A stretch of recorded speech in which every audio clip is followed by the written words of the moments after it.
Mr. Speaker sir, mimi kwanza nataka kumuongelesha huyu rafiki yangu. Unajua sijui kama huwa unafuatilia vipindi vya bunge chenye kinaendelea. Ushaona bunge ni mahali kwenye kuna amani hakuna amani. Watu wanaweza ongea sobali, watu wanaweza kosana chupa zikarushwa. Kwa hivyo ukisema tusiongee kama machizi unakosea. Sisi wabunge tuna akili zetu na tunajua kile chenye tunafanya. Ili mimi kutambulika kuwa ninataka kuongea ni lazima ni raise issue. Ushaona? Thank you. Mimi kwanza nataka kudili. Alafu wewe OG uko kwa mng'aro sana wewe.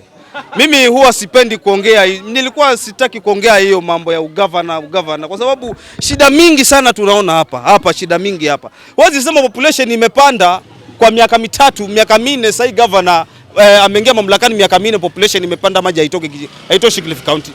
Tuambie chenye kinaendelea nini? Na kama maji kwa mwezi inatoka wiki mbili, alafu bili inakuja mingi hata kuliko venye unachota maji, utatusaidiaje hapo? Lazima tuambiane kweli. Watu wanalalamika kwa sababu maji haitoki na bili ikija ina shoot. Hapo kwa mbunge tu, hapo kwa governor tuachane napo. Kwa sababu utanifanya nikose heshima na sitaki. Ushaona Mung'aro yuko mamlakani. Lakini Mung'aro kusema kweli, Mung'aro anatesa watu wa Kilifi County. Huo ndio kweli wa mambo. Ushaona? Ni maoni yangu na ni maoni ya watu wa Kilifi. Kwa sababu katika watu 10 wa Kilifi County ukiwauliza kuhusu Mung'aro ni 2 peke yake watamunga mkono. Na wenye wanamunga mkono ni wenye wako na payslip huko. Msituuzie uoga. Kama mna time ongeeni na Mung'aro arekebishe. Na kama mmeshindwa kumnyosha tutamnyosha. Ushaone? Kwa sababu mimi ninakaa Kilifi County. Sijakuja hapa kutoka anywhere else. Niko hapa na nishaona uongozi wa Kingi, nimeona uongozi wa Mung'aro. Ushaone?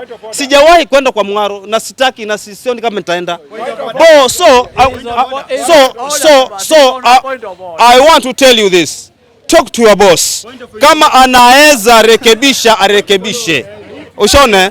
Mimi interest yangu hii siasa, mimi iko pale kwa urais. Unajua pale kwa urais ndio kuna vumbi sana pale. Mimi niko 2 term bro, tuheshimiane.